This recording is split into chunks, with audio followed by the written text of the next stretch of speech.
Hello प्यारे बच्चों, दिशा दृष्टि यूट्यूब चैनल पे आप सभी का एक बार फिर से स्वागत है। देखिए, हरियाणा सरकार की तरफ से हरियाणा में फिर से हरियाणा में नई भर्ती आ गई है, जिसमें नोटिफिकेशन जारी कर दिया गया है। फॉर्म भी स्टार्ट हो चुके हैं। 8वीं पास, 10वीं पास, 12वीं पास के लिए भर्ती। तो यहाँ पे अगर भर्ती की बात करें तो 8वीं, 10वीं, 12वीं के लिए है। इसमें ना तो कोई पेपर होना है, ना ही कोई फीस लगनी है। आपको डायरेक्ट फॉर्म भरना है और आपका डायरेक्ट यहाँ पे सिलेक्शन हो जाएगा। तो क्या इसकी डिटेल्स रहेंगी, कंप्लीट डिटेल्स की बात करेंगे। सबसे पहले चैनल को सब्सक्राइब कर लें और वीडियो को शेयर करें अपने फ्रेंड्स के साथ, और बेल आइकन को प्रेस करना ना भूलें। देखिए, मैं आपको यहाँ पे शो कर देता हूँ, सोनीपत की आपको वैकेंसीज शो कर रहा हूँ, लेकिन ये लगभग 14 डिस्ट्रिक्ट में अलग अलग डिस्ट्रिक्ट वाइज ये वैकेंसी आई है, और पहले भी कई बार आई है, लेकिन अब की बार बहुत सारी वैकेंसीज एक साथ हैं। इनसे अलग भी 103 प्रकार की हरियाणा कौशल रोजगार निगम में भी आई है, जिसकी वीडियो पहले बना दी गई है। आप वहां से भी चेक कर सकते हैं, कंप्लीट डिटेल्स में दी गई है। 103 प्रकार की वैकेंसी है, हजारों की संख्या में ये वैकेंसीज हैं। तो यहाँ पे बात करें तो कार्यालय जिला एवं सत्र न्यायाधीश जिला सोनीपत, यहाँ पे जिला न्यायालय सोनीपत के लिए देखिए रोजगार सूचना। सोनीपत सत्र मंडल के अंतर्गत सभी न्यायिक अदालतों हेतु 7वें वेतन आयोग के अंतर्गत वेतनमान देखिए 16,900 से लेकर 53,500, यानी एवरेज अगर मान के चले तो लगभग लगभग 35,000 रुपए के आसपास यहाँ पे वेतन आपका रहने वाला है। 30-35,000 तो मिनिमम लगभग रहता है, डिपेंड करता है पोस्ट के ऊपर। तो यहाँ पे चपरासी के 11। और देखिए तमिलकर्ता जो है ना, तमिलकर्ता यहाँ पे जो है वो प्रोसेसर, जो आप इंग्लिश में अगर इसको बात करें तो प्रोसेसर बोलते हैं, तो ये वो वाली पोस्ट है। तो 2 अस्थायी रिक्त पदों की सीधी भर्ती के लिए जिला एवं सत्र न्यायाधीश जिला न्यायालय सोनीपत में कार्यालय में आवेदन पत्र आमंत्रित किए गए हैं। इन पदों के लिए आपके पास जो जो शैक्षणिक योग्यता होनी चाहिए, आरक्षण श्रेणियां और सारी आयु सीमा वगैरह कंप्लीट डिटेल्स आपको दिखाएंगे, कंप्लीट डिटेल्स आपको शो करेंगे इसमें। अब यहाँ पे बात करें योग्यता की, जो उम्मीदवार 10वीं कक्षा उत्तीर्ण हो या तथा हिंदी अथवा पंजाबी का ज्ञान रखता हो। हिंदी, और लगभग हिंदी सभी के पास है, हिंदी नहीं तो फिर आपके पास पंजाबी होनी चाहिए, वो आवेदन कर सकता है। चपरासी की बात करें तो जो आवेदन, देखिए यहाँ पे बात करें 10वीं पास, और अगर बात करें यहाँ पे तो 8वीं पास, ये तमिलकर्ता के लिए थी। तो 8वीं पास होना चाहिए और हिंदी और पंजाबी का ज्ञान रखता हो, वह अप्लाई कर सकता है। चपरासी के लिए बात करें तो देखिए यहाँ पे पीडब्ल्यूडी बीडी के लिए एक वैकेंसी है, यहाँ पे भी तमिलकर्ता के लिए सेम, और सामान्य श्रेणी के लिए 5 और एक ये 6 और ये 2 8, यानी कुल मिला के, और ये अलग अलग वैकेंसीज कैटेगरी वाइज दी गई हैं, कुल मिला के 11 और 2 13 वैकेंसीज हैं। ये 13 वैकेंसीज है सोनीपत जिले के लिए, सोनीपत डिस्ट्रिक्ट के लिए। जैसे ही दोबारा सरकार का चयन हुआ है, बहुत सारी घोषणाएं की गई हैं, बहुत सारी स्कीम्स दोबारा से लागू की गई हैं, दुनिया भर की वैकेंसीज, हजारों की संख्या में वैकेंसीज आपके सामने है।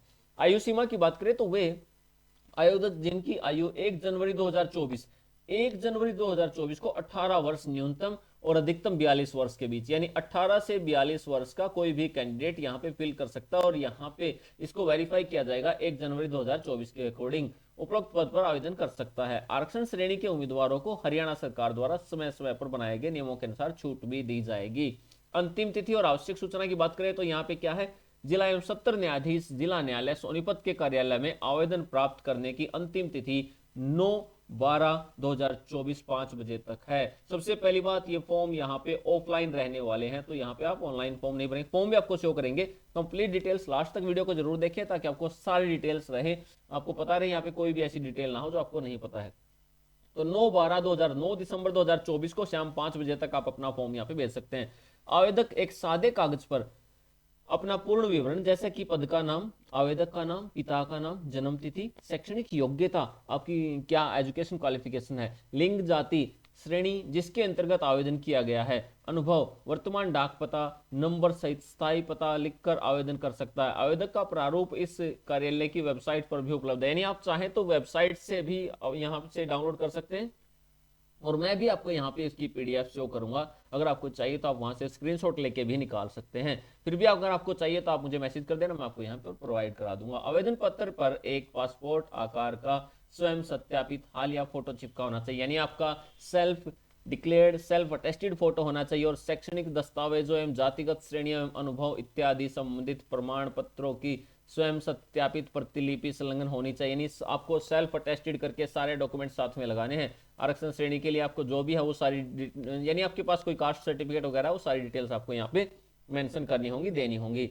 देखिए आवेदक अपना आवेदन जिला एवं सत्र न्यायाधीश सोनीपत के कार्यालय में उपरोक्त तिथि तक, यानी जो सोनीपत के जो डिस्ट्रिक्ट कोर्ट है वहां पे आप इसको सेंड कर सकते हैं, और उपरोक्त तिथि दी गई है जिसमें टाइमिंग भी दी गई है, इतने तक जमा करवा सकते हैं। निर्धारित तिथि के पश्चात कोई भी आवेदन स्वीकार नहीं किया जाएगा, यानी एक निश्चित डेट के बाद जो कि 9 दिसंबर है उसके बाद कोई भी आवेदन स्वीकार नहीं होगा।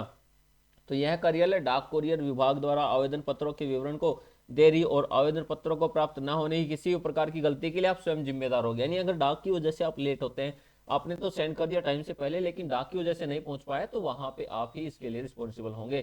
तो आप दोनों पदों के लिए आवेदन कर सकते हैं, लेकिन दोनों के लिए आपको दो अलग अलग फॉर्म्स यहाँ पे भरने होंगे। उन्हें प्रत्येक पद के लिए अलग अलग आवेदन जमा कराना होगा, और यदि दोनों पदों के लिए एक ही आवेदन पत्र दिया जाता है तो उसे स्वीकार नहीं किया जाएगा, उसे अस्वीकृत कर दिया जाएगा।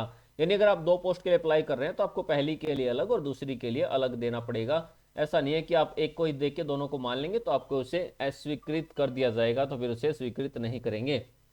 और यहाँ पे बात करें रिक्तों की संख्या अनुसार सारी चीजें, और कुछ वैकेंसीज यहाँ पे ऐसी भी है जिन्हें कम या ज्यादा किया जा सकता है, घटाई बढ़ाई जा सकती हैं। तो यहाँ पे ऐसा नहीं है कि ये फिक्स है, तो यह इनको कुछ कम या ज्यादा वैकेंसीज को कम या ज्यादा किया जा सकता है।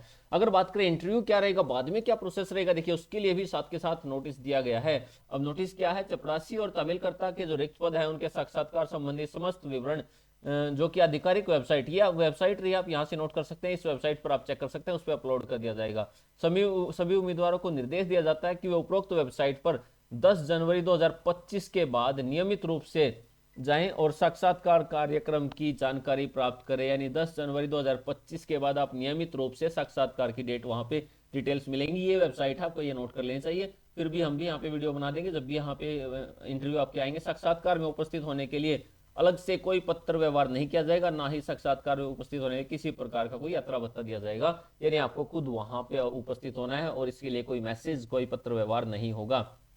अब बात करते हैं यहाँ पे, देखिए पीएन की जो पोस्ट है उसके लिए क्या प्रोफॉर्मा रहने वाला है और वहां पे आपको क्या क्या डिटेल्स फिल करनी है। ये आपका फॉर्म रहेगा, ये आपकी डिटेल्स रहेगी। आप सिंपल पेज पे भी लिख के अगर सेंड करेंगे तो भी ये वैलिड रहने वाला है। तो यहाँ पे बात करें name, father name, date of birth, category, qualification, gender, correspondence address, permanent address, contact number, email ID, experience अगर कोई है, वो सारी चीजें आप मेंशन करेंगे। बिल्कुल सिंपल है, सेल्फ अटेस्टेड फोटो। और यहाँ पे प्रोसेस सर्वर यानी जो तामील करता जो था, प्रोसेस सर्वर की पोस्ट के लिए भी यही सारी डिटेल्स यहाँ पे दी गई हैं। कुछ भी नया, कुछ भी अलग नहीं है। तो ये कंप्लीट डिटेल्स आप फिल कर सकते हैं। फिर भी कोई डाउट रहता है आप कमेंट करके बताइए, आपका सोल्यूशन जरूर किया जाएगा। और वीडियो को, चैनल को सब्सक्राइब कर लें, वीडियो को शेयर करें दूसरों के पास, ताकि सभी को इसके बारे में पता लगे। Thank you.